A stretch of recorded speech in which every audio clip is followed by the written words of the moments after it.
Hi guys, ayan. Mag-unboxing ako ngayon sa aking parcel.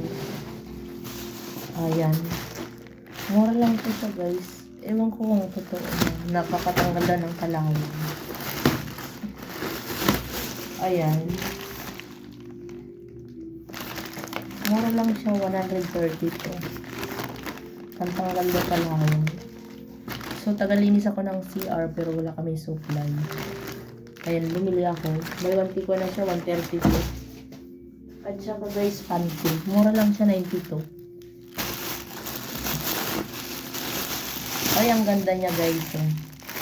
Ay, kaya pala mura siya kasi mapapamura ka din. Char. Ay, ang laki. Pero ang ganda niya. Ay. Ay. Ito siya guys, oh. Sakto lang sa laki ko.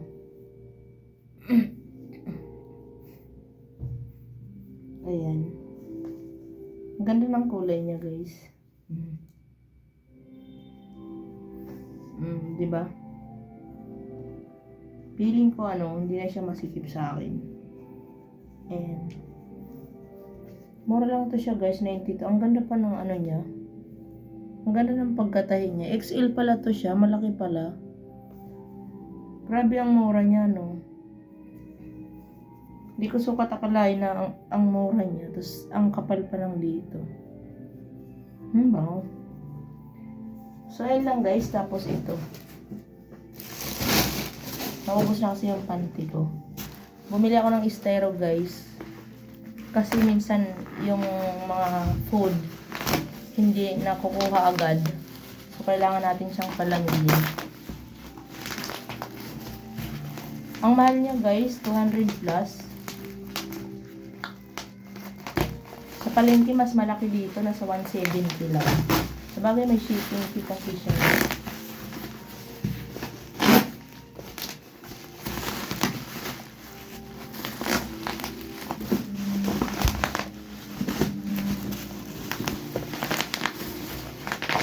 Maliit lang pala siya. Pero sa kasi ang laki eh. Sa niya, sa picture niya, ang laki. Diba? Hirap talaga magtiwala. Pero okay lang, next time din ako bibili. So, palengke na lang ako bibili para makita ko talaga yung to see is what you see is what you get, sabi. Ayan, maliit lang talaga siya. Bibili ako ng yelo.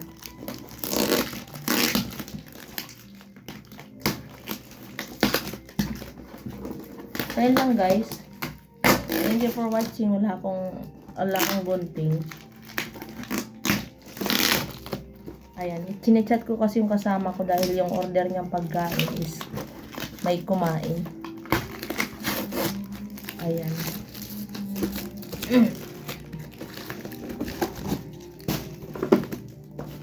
Maliit lang pala talaga ito siya guys. Ito yung pinakamaliit sa lahat pero ito yung mahal. Diba guys?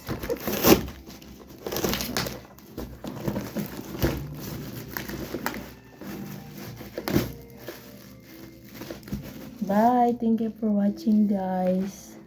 And salamat po sa mga nag-support. Happy New Year! Merry Christmas and Happy New Year guys. Ayan.